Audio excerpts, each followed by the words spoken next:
Today's story has become a tradition for this time of year in America, as it has to do with Halloween. You'll find the reference to the pumpkin towards the end of this story, having a lot to do with the jack-o'-lantern, the pumpkin shells with candles inside of them, giving the impression that they have faces on people's porches around Halloween. This is The Legend of Sleepy Hollow by Washington Irving. You can listen to this on YouTube and change the playback speed, slowing it down to 50% or 75% to make it easier to understand if you wish.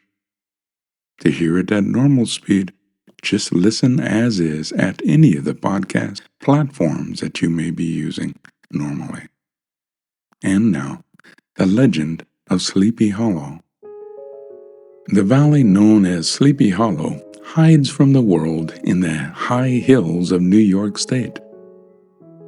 There are many stories told about the quiet valley, but the story that people believe most is about a man who rides a horse at night. The story says the man died many years ago during the American Revolutionary War. His head was shot off. Every night he rises from his burial place, jumps on his horse, and rides through the valley looking for his lost head. Near Sleepy Hollow is a village called Tarry Town. It was settled many years ago by people from Holland. The village had a small school and one teacher named Ichabod Crane. Ichabod Crane was a good name for him because he looked like a tall bird, a crane. He was tall and thin like a crane. His shoulders were small, joined, 2 long arms. His head was small too and flat on top. He had big ears, large glassy green eyes, and a long nose. Ichabod did not make much money as a teacher, and although he was tall and thin, he ate like a fat man. To help him pay for his food, he earned extra money teaching young people to sing. Every Sunday after church, Ichabod taught singing. Among the ladies Ichabod taught was one Katrina Van Tassel. She was the only daughter of a rich Dutch farmer. She was a girl in bloom, much like a round, red, rosy apple. Ichabod had a soft and foolish heart for the ladies, and soon found himself interested in Miss Van Tassel. Ichabod's eyes opened wide when he saw the riches of Katrina's farm. The miles of apple trees and wheat fields, the hundreds of fat farm animals. He saw himself as master of the Van Tassel farm with Katrina as his wife. But there were many problems blocking the road to Katrina's heart. One was a strong young man named Brom Van Brunt. Brom was a hero to all the young ladies. His shoulders were big, his back was wide, and his hair short and curly. He always won the horse races in Tarry Town and earned many prizes. Brom was never seen without a horse. Sometimes, late at night, Brom and his friends would rush through town shouting loudly from the backs of their horses. Tired old ladies would awaken from their sleep and say, "Why, there goes Brom Van Brunt, leading his wild group again." Such was the enemy Ichabod had to defeat for Katrina's heart. Stronger and wiser men would not have tried, but Ichabod had a plan. He could not fight his enemy in the open, so he did it silently and secretly. He made many visits to Katrina's farm and made her think he was helping her to sing better. Time passed, and the people thought Ichabod was winning. Brom's horse was never seen at Katrina's house on Sunday nights anymore. One day in autumn, Ichabod was asked to come to a big party at the Van Tassel home. He dressed in his best clothes. A farmer loaned him an old horse for the long trip to the party. The house was filled with farmers and their wives, red-faced daughters and clean-washed sons. The tables were filled with different things to eat. Wine filled many glasses. Brom Van Brunt rode to the party on his fastest horse called Daredevil. All the young ladies smiled happily when they saw him. Soon, music filled the rooms and everyone began to dance and sing. Ichabod was happy dancing with Katrina as Brom looked at them with a jealous heart. The night passed, the music stopped, and the young people sat together to tell stories about the Revolutionary War. Soon, stories about Sleepy Hollow were told. The most feared story about the rider looking for his lost head. One farmer told how he raced the headless man on a horse. The farmer ran his horse faster and faster. The horseman followed over bush and stone until they came to the end of the valley. There the headless horseman suddenly stopped. Gone were his clothes and his skin. All that was left was a man with white bones shining in the moonlight. The stories ended and time came to leave the party. Ichabod seemed very happy until he said good night to Katrina. Was she ending their romance?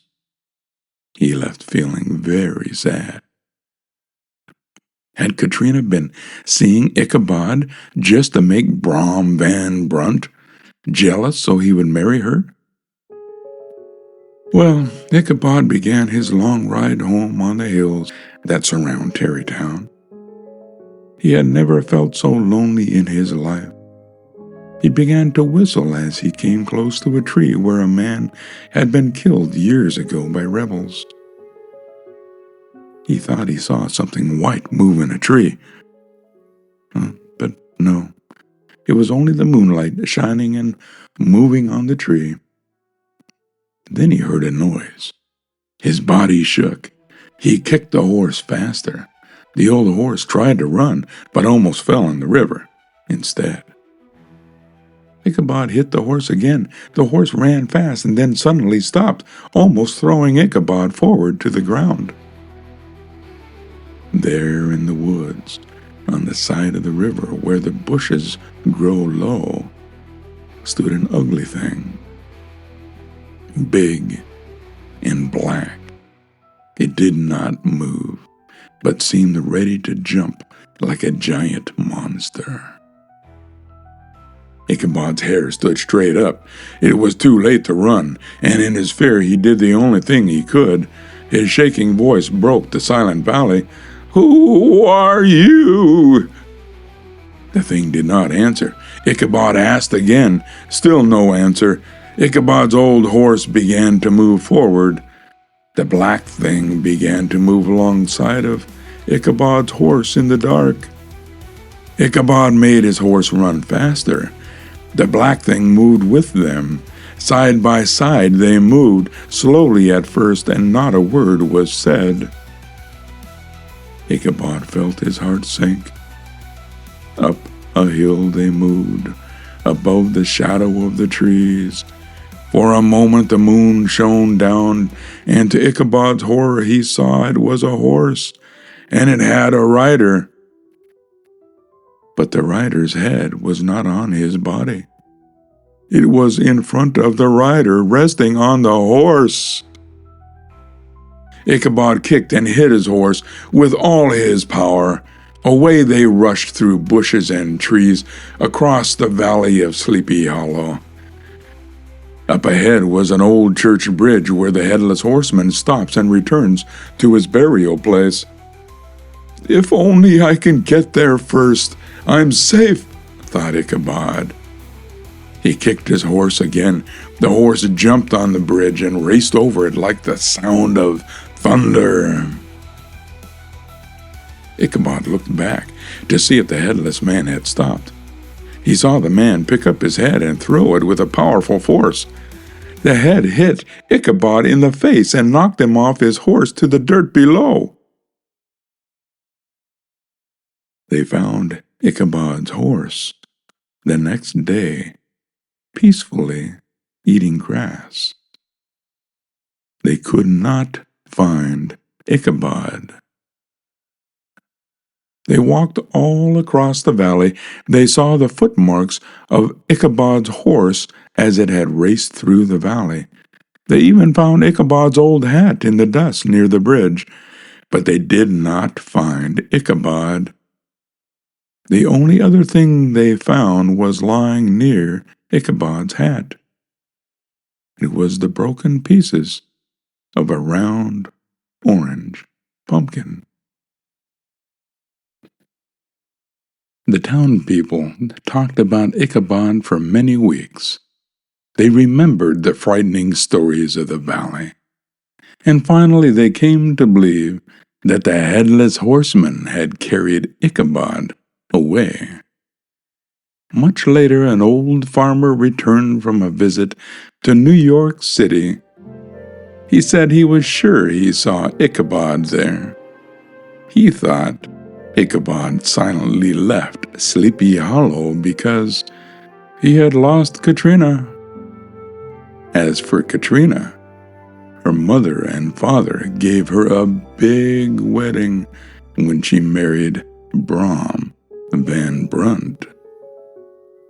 Many people who went to the wedding saw that Brom smiled whenever Ichabod's name was spoken, and they wondered why he laughed out loud when anyone talked about the broken orange pumpkin found lying near Ichabod's old dusty hat.